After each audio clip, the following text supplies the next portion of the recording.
Imagine une terre sillonnée par des navires, foulée par des soldats, des missionnaires et des marchands.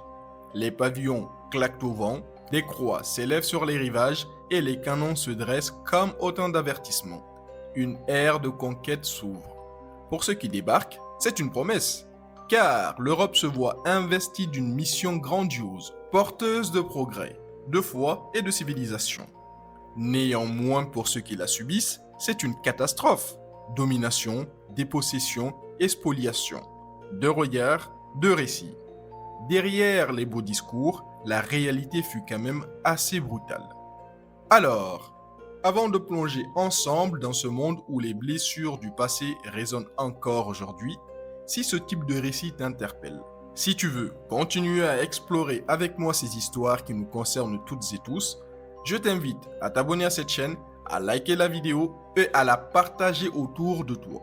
Chaque geste, même petit, compte énormément. Merci du fond du cœur à celles et ceux qui rendent possible cette aventure. Sur ce, installe-toi confortablement parce que ce que nous allons explorer n'est pas seulement une page d'histoire, c'est une mémoire vive, un héritage qui continue de façonner encore notre monde. Au 19e siècle, l'Europe est au sommet de sa puissance industrielle, économique et militaire. Elle se voit alors investie d'une mission universelle. Jules Ferry, dans son discours du 28 juillet 1885 devant la Chambre des députés, parlait sans détour de ce qu'il appelait le devoir des races supérieures, une mission civilisatrice. Derrière ce vocabulaire solennel se cachait pourtant une conviction brutale. La conquête et la domination des peuples colonisés étaient justifiées au nom du progrès. Mais ce vernis humaniste masquait une toute autre réalité. Le pillage, l'exploitation et la domination politique et culturelle. L'exemple le plus emblématique reste celui du Congo sous Léopold II. En 1885, le roi des Belges parvient à faire reconnaître par les puissances européennes un immense territoire comme sa propriété personnelle, l'État indépendant du Congo. Pendant plus de 20 ans, il en fit un véritable laboratoire de violence coloniale. Le caoutchouc, qui était une matière première indispensable à l'essor de l'industrie automobile, était arraché par la force. Les quotas imposés aux villages étaient inhumains. Et quand les récoltes n'étaient pas atteintes, la répression tombait. Mutilation, exécution ou encore des villages entiers massacrés. Le symbole le plus marquant fut celui des mains coupées. Les soldats, pour prouver qu'ils n'avaient pas gaspillé leurs balles, devaient rapporter une main pour chaque cartouche tirée. Hommes, femmes, enfants, nul n'était épargné. L'écrivain américain Adam Hochschild, dans son ouvrage Les fantômes du roi Léopold, estime qu'environ, de nouveau tranquille, 10 millions de personnes ont péri dans ce système entre 1885 et 1908. Un chiffre vertigineux, à prendre bien sûr comme une estimation, mais qui révèle l'ampleur inédite de cette tragédie.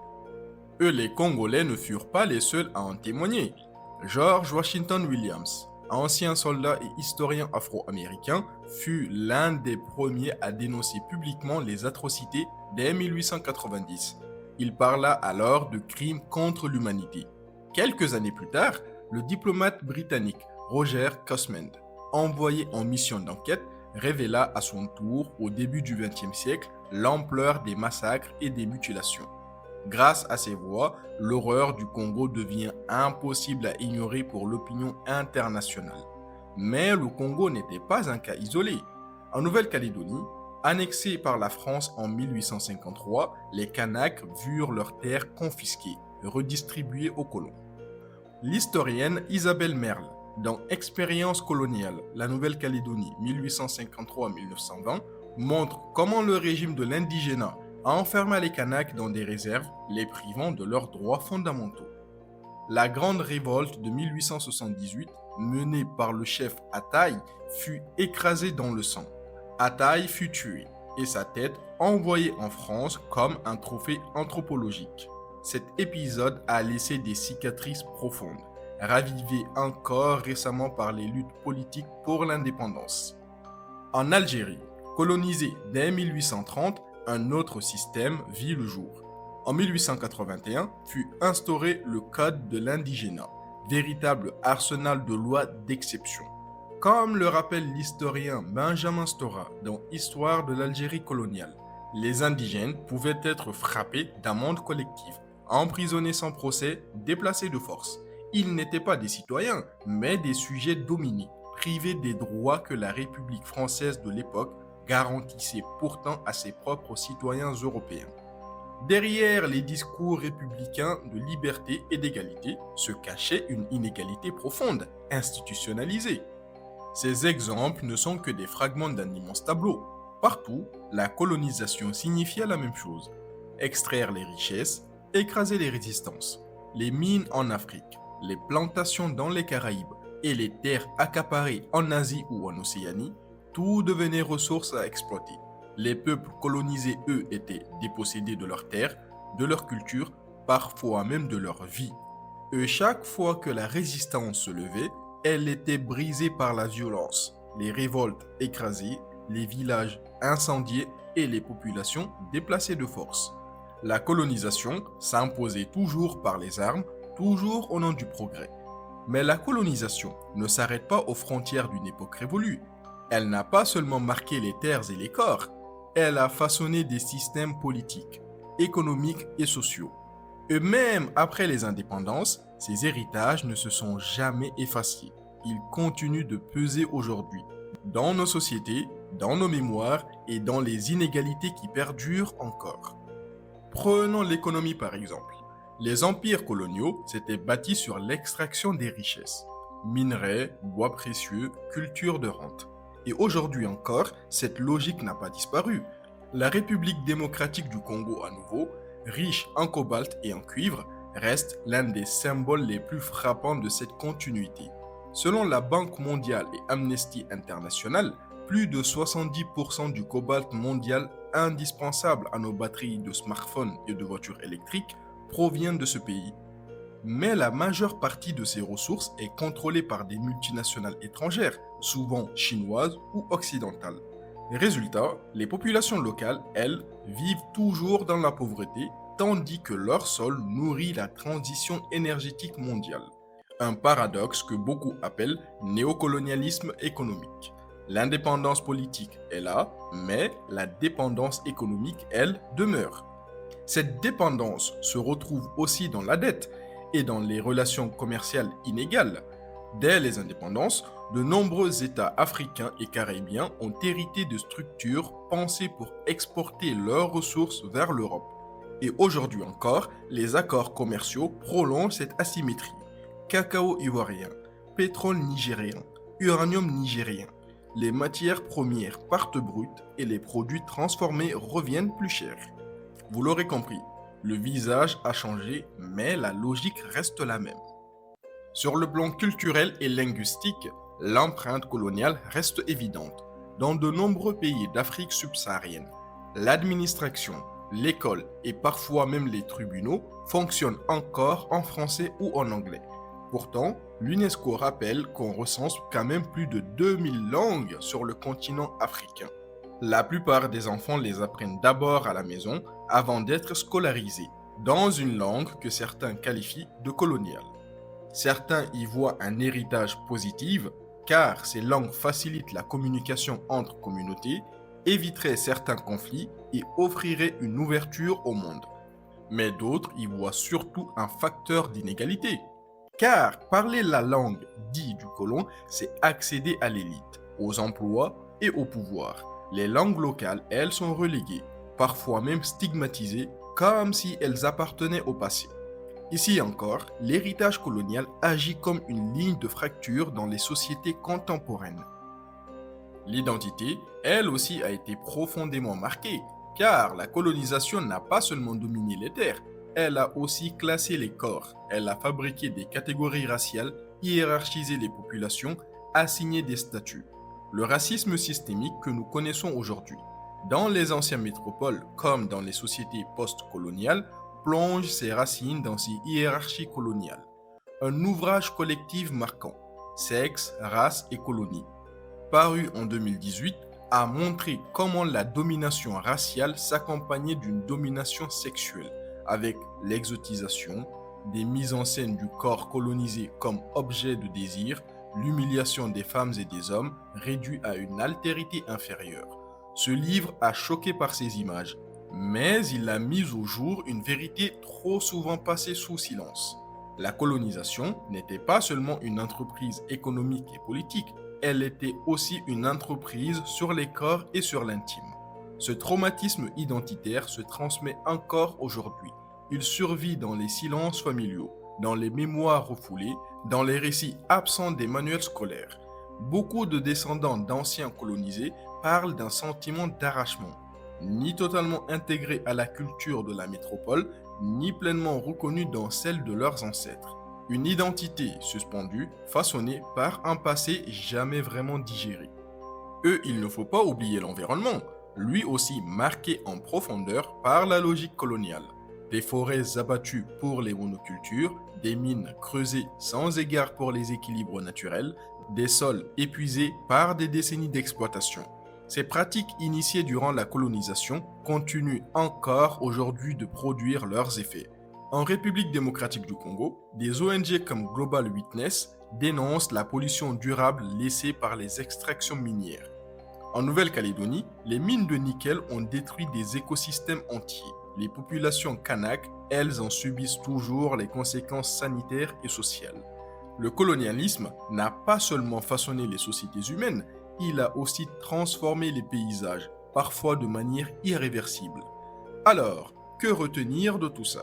Que la colonisation n'est pas un simple vestige du passé, elle vit encore dans nos économies mondialisées, dans nos langues, dans nos identités, dans nos forêts et nos rivières. Elle façonne nos rapports de pouvoir, nos inégalités et nos silences. Mais une question demeure. Que faire de cet héritage? Le cacher, l'édulcorer, le transformer en nostalgie ou bien le confronter pour mieux le dépasser? La colonisation n'est pas seulement une affaire de passé, elle continue de vivre dans nos mémoires, dans nos institutions, jusque dans nos débats politiques les plus actuels. Alors, comment affronter cet héritage?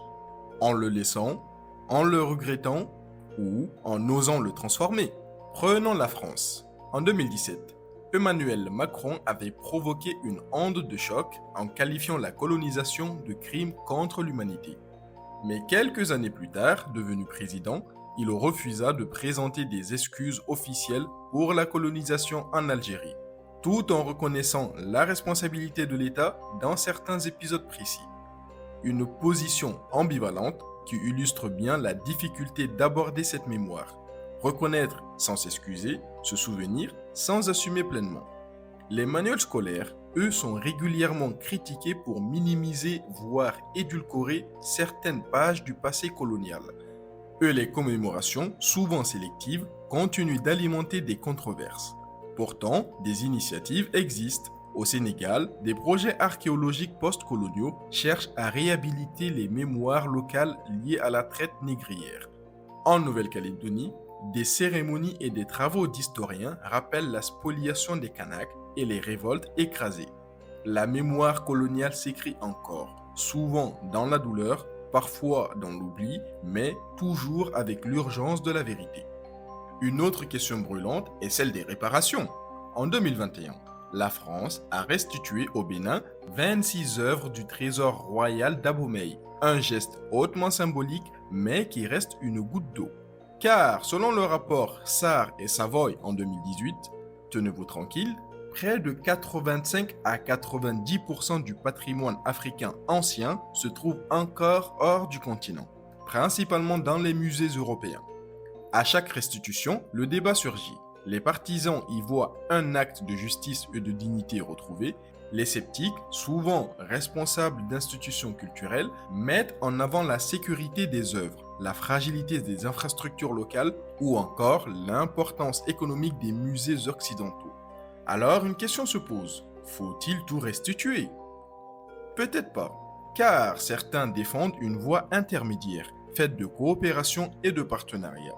C'est-à-dire que les œuvres resteraient visibles dans les grands musées internationaux, mais les bénéfices financiers comme symboliques devraient être partagés avec les pays d'origine. Une solution imparfaite, certes, mais qui éviterait que ce patrimoine reste uniquement source d'inégalités. Au-delà des biens matériels, c'est aussi une question de savoir. Depuis plusieurs décennies, les sciences sociales ont développé des approches postcoloniales et décoloniales pour repenser notre manière d'écrire l'histoire.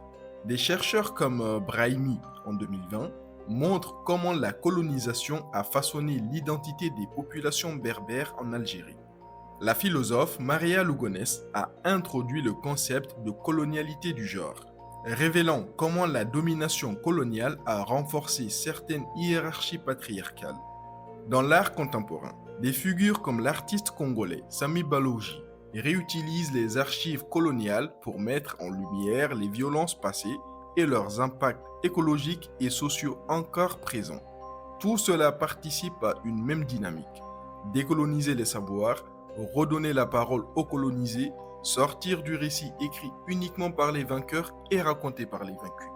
Mais il faut aussi reconnaître les ambiguïtés de cet héritage. Car oui, la colonisation a laissé derrière elle des infrastructures, telles que des routes, des écoles, des langues qui, aujourd'hui, facilitent les échanges. Mais ces acquis restent indissociables d'un contexte de domination et de violence. La langue française, par exemple, est devenue une langue d'unité dans de nombreux pays africains, mais aussi une langue d'élite, séparant ceux qui la maîtrisent et ceux qui ne parlent que leur langue maternelle. De la même manière, les lignes de chemin de fer construites par les colons servaient d'abord à extraire les ressources, non à développer les sociétés locales. Cet héritage est donc double. Il a produit des outils, oui, mais des outils forgés dans l'injustice. Et c'est sans doute là que se joue notre avenir. La colonisation nous a légué des blessures, mais aussi des liens. Elle a laissé des fractures, mais aussi des passerelles. La vraie question n'est pas de savoir si nous devons effacer ce passé, car c'est impossible. Mais comment voulons-nous l'assumer? Allons-nous continuer de répéter ces inégalités ou serons-nous capables de transformer cet héritage en un avenir plus juste? Alors je te pose la question.